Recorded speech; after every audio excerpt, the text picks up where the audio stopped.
नमस्कार साथियों, देखिए आज के वीडियो में हम देखेंगे कि मिशन अंकुर एफएलएन निपुण भारत ये योजना जो है क्या है। तीनों योजना इनमें क्या समानता है या भिन्नता है, इसके साथ में इनका उद्देश्य क्या है, शिक्षक प्रशिक्षण किसे प्राप्त करना है, कितने दिवस का प्रशिक्षण रहेगा एवं प्रशिक्षण के दिशा निर्देश इत्यादि समस्त जो आवश्यक और महत्वपूर्ण जानकारियां है वो हम इसमें देखेंगे। तो चलिए स्टार्ट करते हैं। मिशन अंकुर अभियान देश के भविष्य निर्माता हमारे बच्चों की प्राथमिक शिक्षा की नींव से जुड़ा हुआ एक कार्यक्रम है। मिशन अंकुर की शुरुआत राष्ट्रीय स्तर के निपुण भारत अभियान से की गई है। तो ये यहाँ पर क्लियर होता है कि मिशन अंकुर जो है ये वास्तविकता में भारत सरकार का निपुण भारत अभियान है। तो उसी को जो है मध्य प्रदेश में मिशन अंकुर नाम दिया गया है।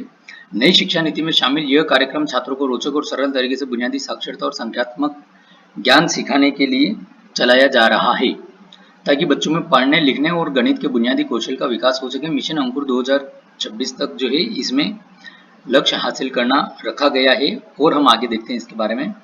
देखिए सबसे मेन चीज होती है भाषा, लैंग्वेज, पढ़ना लिखना बच्चे को आना चाहिए, तभी अन्य सब्जेक्ट भी वो कवर कर सकता है। और मैथ्स वगैरह जो संख्यात्मक ज्ञान है वो भी होना चाहिए, तो क्योंकि डेली रूटीन में जो है हमको ये संख्यात्मक ज्ञान की बहुत आवश्यकता पड़ती है। ठीक है, तो इन दो विषय पर जो इसमें फोकस किया गया है।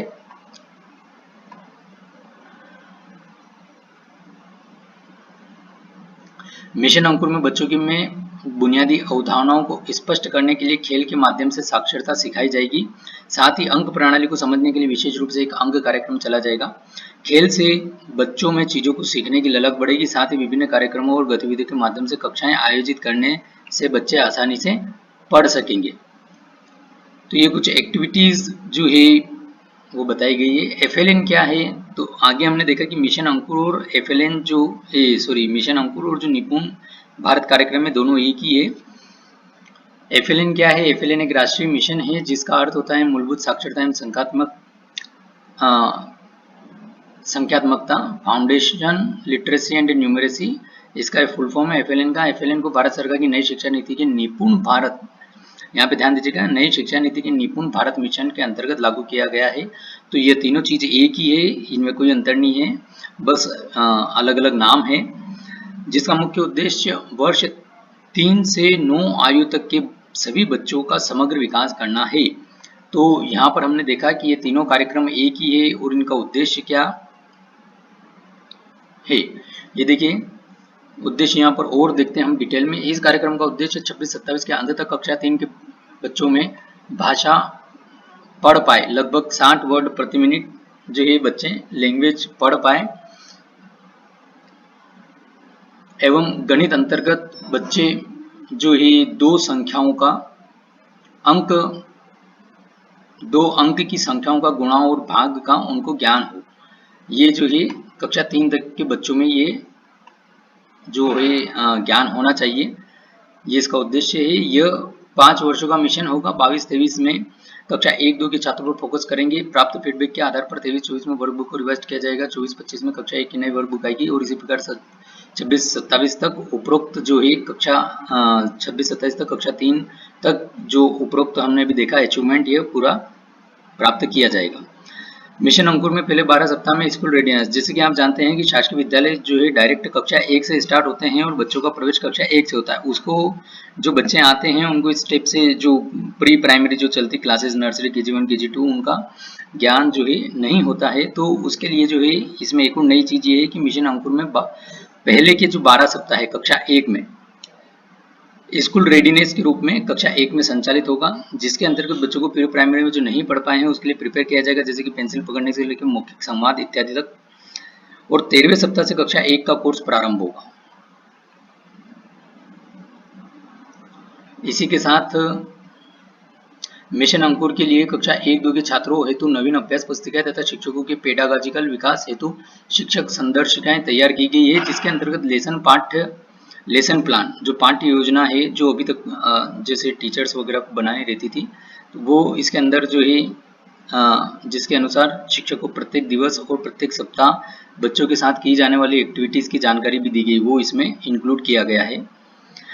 कक्षा 1 की वर्कबुक के साथ कक्षा 2 की वर्कबुक को भी मैप किया गया है।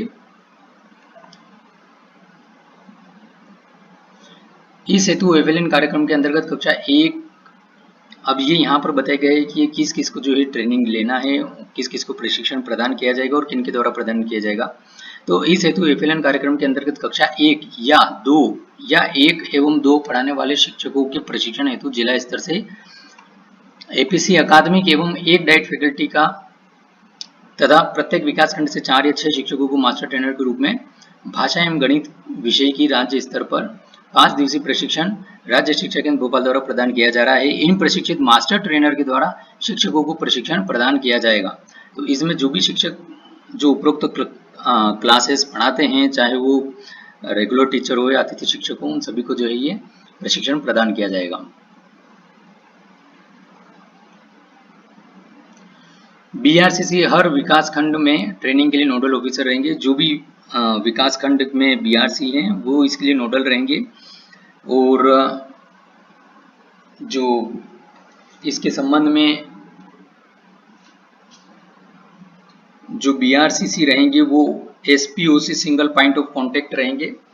किसी भी प्रकार की किसी भी जानकारी के लिए उन्हीं से संपर्क किया जाएगा। तो इस बात का भी विशेष ध्यान रखा जाए। दिनांक 17 मई को प्रातः राज्य शिक्षा केंद्र भोपाल से प्रशिक्षण बुकलेट प्राप्त कर दिनांक 18 मई से प्रारंभ हो रहे प्रशिक्षण में वितरित करना है। तो ये हम अभी जो देख रहे हैं ये अदर जो निर्देश हैं आवश्यक और जो दिशा निर्देश है हमको क्या क्या करना है, मुख्य बातें हम आपको बता रहे हैं।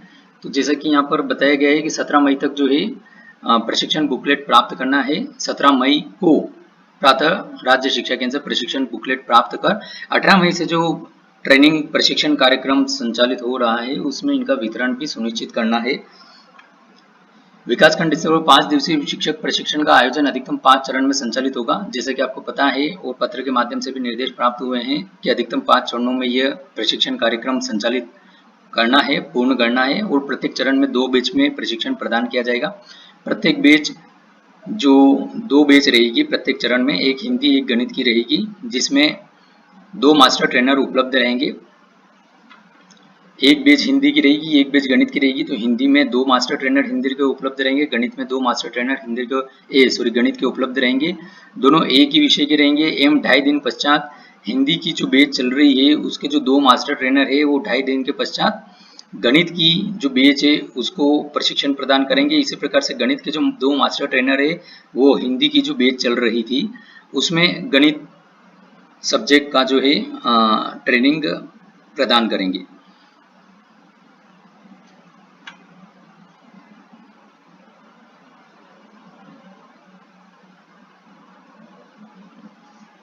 प्रत्येक बैच में शिक्षकों प्लस जन शिक्षकों मिलाकर बैच की सामान्य संख्या 35 से 40 तथा अधिकतम 45 हो सकती है।